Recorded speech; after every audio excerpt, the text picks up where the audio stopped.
రాసినటువంటి 237వ పాట. ఈరోజు నా తెలుగు భాషలో జరుగుతున్నటువంటి అన్యాయం గురించి నేను ఒక చరణాన్ని, పల్లవిని పాడమని మా పెద్దలు సూచన చేశారు. ఆ విధంగా నేను పాడాలనుకుంటాను.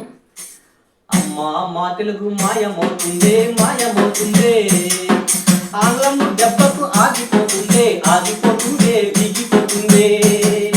అమ్మా మా తెలుగు మాయమవుతుందే మాయమవుతుందే, ఆంగ్లము దెబ్బకు ఆగిపోతుందే ఆగిపోతుందే దిగిపోతుందే. అమ్మను కాస్త మమ్మీను చేసింది, నాన్నను కొంచెం డాడీగా మార్చింది. అమ్మను కాస్త మమ్మీను చేసింది, నాన్నను కొంచెం డాడీగా మార్చింది. అత్తను కాస్త ఆంటీను చేసింది, మామను కొంచెం అంకులుగా మార్చింది. మామను కొంచెం అంకులుగా మార్చింది. అమ్మ మా తెలుగు మాయమవుతుందే మాయమవుతుందే, ఆంగ్లము దెబ్బకు ఆగిపోతుందే ఆగిపోతుందే దిగిపోతుంది. కమ్మని పిలుపులు తీయని పలుకులు కరువాయ నమ్మో బరువాయ నమ్మో. ఆహా కమ్మని పిలుపులు తీయని పలుకులు కరువాయ నమ్మో బరువాయ నమ్మో. వయ్యారి పిలుపులు ఒకలాడి పలుకులు బలమాయ నమ్మో బలపడ నమ్మో బలమాయ నమ్మో బలపడ నమ్మో. అది సార్ తెలుగు భాష గురించి జరిగిన అన్యాయం గురించి నేను రాశాను.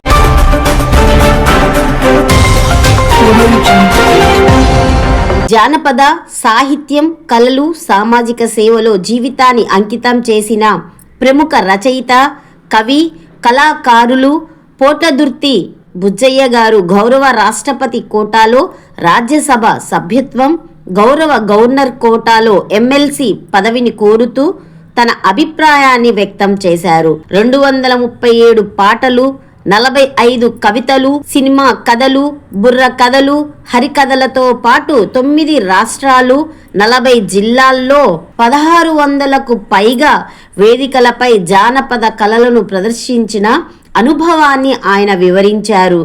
వృత్తిగా విద్యుత్ శాఖలో లైన్మెన్గా పనిచేస్తూనే ప్రవృత్తిగా కళా సాహిత్య సేవ కొనసాగిస్తున్నట్లు తెలిపారు. ఈ సందర్భంగా నిన్న తమ స్వగృహంలో దారపునేని శ్రీనివాసులు, సోమ గోపాల్ గార్లతో కలిసి మీడియా సమావేశాన్ని నిర్వహించారు.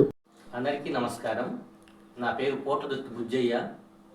మాది శ్రీనివాస్ బృందావనం పడుగుపాడు, కోవూరు మండలము, కోవూరు నియోజకవర్గము, నెల్లూరు జిల్లా, ఆంధ్రప్రదేశ్. నేను ఒక జానపద సాహిత్య కళాకారుడిగా, రచయితనై, కవినై, కళాకారునై, ప్రచార కళాకారునై, వాగ్గేయకారునై మరియు క్రీడాకారునై నేను సాంఘిక సాహిత్య సేవ చేస్తున్నాను. ఈ దేశంలో కావచ్చు, ఈ ఆంధ్రప్రదేశ్ రాష్ట్రంలో కావచ్చు, మా నెల్లూరు జిల్లాలో కావచ్చు. అట్లనే నేను ఒక ప్రభుత్వ ఉద్యోగిని, మాజీ ఎమ్మెల్యే ఏజెంట్గా, మాజీ జపాన్ కంపెనీ ఉద్యోగిగా, మాజీ పోస్ట్మెన్గా, ప్రజెంట్ విద్యుత్ శాఖలో లైన్మెన్గా గత 22 సంవత్సరాల నుంచి చేస్తున్నాను. అట్లనే సంఘ సేవకుడుగా, సమసమాజ స్థాపకుడుగా కూడా నేను పనిచేస్తున్నాను. దానిలో భాగంగా నేను గత 13 సంవత్సరాల నుంచి రాష్ట్రపతి గారికి, అట్లనే గౌరవ రాష్ట్రపతి గారికి, గౌరవ గవర్నర్ గారికి, గవర్నర్ కోటాలో నాకు ఎమ్మెల్సీ ఇవ్వమని, అట్లాగనే రాష్ట్రపతి కోటాలో నాకు రాజ్యసభ ఎంపీ ఇవ్వమని మేము అడుగుతున్నాము. దానికి సంబంధించినటువంటి 85% ఆధారాలు నేను 2 అంటే రాష్ట్రపతి కార్యాలయానికి, అలాగే గవర్నర్ గారి కార్యాలయానికి పంపించడం జరిగింది. నాకు ఇంతవరకు ఎలాంటి పిలుపు రాలేదు ఆ 2 కార్యాలయాల నుంచి. మాకేమో ముద్ర వేసి పంపిస్తున్నారు, రాజముద్ర వేసి పంపిస్తున్నారు. ఇదిగోండి ఇక్కడ మాకు రాజముద్ర వేసినారు. ఇదిగోండి గవర్నర్ గారు వేసినటువంటి రాజముద్ర, మనకి గవర్నర్ ఆఫీస్ వేసిన రాజముద్ర ఇది. ఈ రాజముద్ర వేసి పంపిస్తున్నారు కానీ నాకైతే అపాయింట్మెంట్ ఇవ్వట్లేదు. దానికి సంబంధించి నేను ఈ సమాజానికి తెలియచెప్పుకోవాలి. నాకన్నా గొప్ప కళాకారులు ఉంటే వాళ్ళకి ఇవ్వండి కళాకారుల కోటాలు, లేదు అనుకుంటే నాకు ఇవ్వండి. నేను అర్హుణ్ణి, అన్ని విధాలుగా అర్హుణ్ణి. నేను ఒక ప్రభుత్వ ఉద్యోగం కాబట్టి నా మీద ఏసీబీ వాళ్ళు, సిబిఐ వాళ్ళు, సిఐడి వాళ్ళు, అట్లనే ఇన్కమ్ ట్యాక్స్ వాళ్ళు, ఈడీ వాళ్ళు, 5 సంస్థల నిఘా ఉంటుంది అనమాట. అంటే ఇతను ఏంది ఇలా ఎన్ని చేస్తున్నాడు, ఇతను ఎక్కడి నుంచి డబ్బులు వస్తున్నాయి, ఉద్యోగమే చేస్తున్నాడా, ఇంకేమన్నా అసాంఘిక కార్యకలాపాలు పాల్పడే సంపాదిస్తున్నటువంటి కూడా వెళ్తుంటుంది. నాకంటే ఫేస్బుక్ లైవ్లో నేను 5 ఫేస్బుక్, యూట్యూబ్, ట్విట్టర్, మెసెంజర్, ఇన్స్టాగ్రామ్లో ఫార్వర్డ్గా ఉన్నాను, వాట్సాప్లో ఫార్వర్డ్గా ఉన్నాను. కాబట్టి నా ప్రతి అకౌంట్ మీద వీళ్ళందరూ కమ్ము ఉంది. ఎందుకంటే ప్రభుత్వ ఉద్యోగి అవన్నీ మేము చేస్తున్నాం కాబట్టి మొట్టమొదటిగా మేము మా అన్నలాగా భావించేటువంటి దాత్రి శ్రీరన్ గారిని కూడా మేము ఇంటర్వ్యూ చేస్తున్నాము. ఇంకొక అన్నలా భావించేటువంటి పద్మశాలి సంఘం నాయకుడు సోమ గోపాలన్న గారు, తర్వాత బీసీవై పార్టీ తరఫున ఇక్కడ కోవూరులో పోటీ చేసినటువంటి ఎమ్మెల్యే కాన్స్టిట్యూన్సీ అభ్యర్థి, వీళ్ళిద్దరికీ మా యొక్క స్టడీ అంటే మేము ఏం చదివామనేది మేము ఒకసారి వీళ్ళకి తెలియపరుస్తున్నాము. నేను కేతా అంకుల్ మెమోరియల్ టెస్ట్ కానీ రవీంద్ర భారతిలో ఆడినప్పుడు కానీ టౌన్ హాల్లో ఆడినప్పుడు కానీ నాకు వచ్చినటువంటి అవార్డ్స్ రివార్డ్స్ అక్కడ ఉన్నాయి. 78 అవార్డ్స్ వచ్చాయి నాకు. అవన్నీ కూడా అవి చూడండి, అవార్డ్స్ రివార్డ్స్.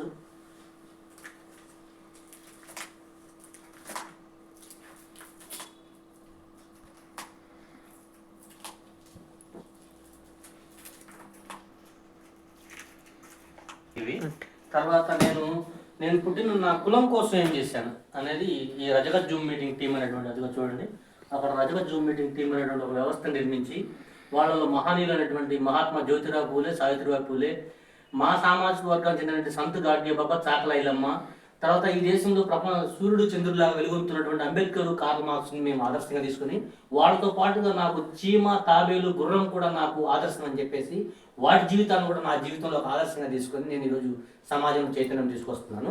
దానిలో భాగంగా నేను పుట్టిన నా సామాజిక వర్గం కోసం చేసిన సేవలు ఇవన్నమాట.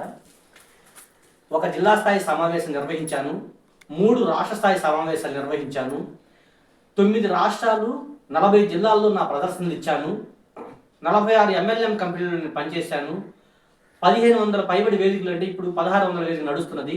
నిన్న మా విద్యుత్ శాఖ వాళ్ళు విద్యుత్ భద్రతా వారోత్సవాలు మరియు ఇంధన పొదుపు వారోత్సవాలు 501 ర్యాలీ నడపడం జరిగింది నా జీవితకాలంలో, ఈ 36 ఏళ్ల జీవితకాలంలో. ఇది మా సామాజిక వర్గం కోసం నేను చేసినటువంటి సేవలు. నేను 9th క్లాస్లో ఈ బుక్ కొనుక్కున్నాను, డిక్షనరీ బుక్. అంటే దీని వయసు వచ్చేసి డేట్ కూడా వేస్తున్నాను ఇక్కడ,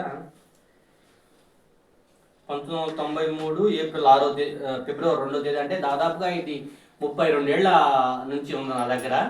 తర్వాత నేను ఇవన్నీ 13,000 పైబడి పుస్తకాలు చదివి నేను దాదాపుగా 12 పుస్తకాలు రాశాను. నేను రాసినటువంటి పుస్తకం, తొలి పుస్తకం 3 గ్రామర్లు, తర్వాత తెలుగు, ఇంగ్లీషు, హిందీ గ్రామర్లు, సాంఘిక శాస్త్రము, సైన్సు, మ్యాథమెటిక్స్ యొక్క ఫండమెంటల్స్ కూడా నేను రాశాను. ఈ పుస్తకం తాకితే ఊడిపోయినట్టుంది.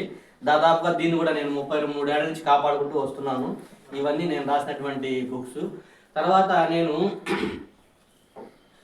ఒక 5 సినిమా కథలు రాశాను. ఈ 5 సినిమా కథల్లో ఫస్ట్ 236 పాటలు రాశాను, 45 కవితలు రాశాను, 5 సినిమా కథలు రాశాను, తర్వాత 4 హరికథలు రాశాను, 4 బుర్రకథలు రాశాను, తెలంగాణ సీమాంధ్ర యుద్ధశ్రేణి పద్యాలు, రామాంజనేయ యుద్ధాన్ని మార్చి తెలంగాణ సీమాంధ్ర యుద్ధశ్రేణి పద్యాలు 2 రాశాను. అదన్న విషయం. మీ కులం కోసం ఎంతవరకు పాటుపడ్డా? నా కులం కోసం వచ్చేసి 2021 సెప్టెంబర్ 19వ తేదీ నుంచి నేను మా కులంని అవగాహన, చైతన్యము, ఐక్యత, అభివృద్ధి అనేటువంటి 4 అంశాలను తీసుకొని ప్రజాపాలన రజకులకు కూడా భాగస్వామ్యం కావాలని చెప్పేసి నెల్లూరు జిల్లా గూడూరు నియోజకవర్గంలో జిల్లా స్థాయి సమావేశం పెట్టాను. అట్లనే శ్రీశైలంలో, అంటే నంద్యాల జిల్లా శ్రీశైలంలో ఒక రాష్ట్ర స్థాయి సమావేశం పెట్టాను. అట్లనే పల్నాడు జిల్లా నరసరావుపేటలో రాష్ట్ర స్థాయి సమావేశం పెట్టాను. ఈ నెల్లూరు జిల్లా నెల్లూరు నగరంలో టౌన్ హాల్లో ఒక రాష్ట్ర స్థాయి సమావేశం పెట్టాను అన్న. అలాగే నువ్వు ఇప్పటి వరకు పనిచేసినటువంటి సంస్థలో ఉద్యోగుల కోసం, అలాగే నీ తోటి నువ్వు చదువుకుంటున్నప్పుడు విద్యార్థి దిశలో నీ తోటి విద్యార్థుల కోసం ఏమన్నా సేవలు అందించారు? చేశాను సార్. నేను ఒక జాతీయ స్థాయి విద్యార్థి సంఘంలో పనిచేసి సభ్యుడి నుంచి జాయింట్ సెక్రటరీగా వెళ్ళాను. అప్పుడు మా పిల్లలకు రావాల్సిన, హాస్టల్ పిల్లలకు రావాల్సినటువంటి సోపుల డబ్బులు అయితేనేమి, మెస్ ఛార్జీలు అయితేనేమి, స్కాలర్షిప్లు అయితేనేమి, స్టైఫండ్లు అయితేనేమి, వాటన్నిటి కోసం కూడా తిరిగి పనిచేయడం జరిగింది. ఉద్యమం రూపంలో చేశాము. అట్లనే నేను ఈ ఆంధ్రప్రదేశ్లో అన్ని యూనివర్సిటీలకి యాంటీ ర్యాకింగ్ స్క్వాడ్ ఇన్ఛార్జ్గా కూడా పనిచేశాను. అప్పుడు మేము చదువుకునేటప్పుడు ర్యాకింగ్ ఎక్కువ ఉండేది అనమాట. ఆడపిల్లల్ని ఇబ్బందులు పెట్టడము, జూనియర్ పిల్లల్ని, మగ పిల్లల్ని కూడా ఇబ్బంది పెట్టడం జరుగుతుంది.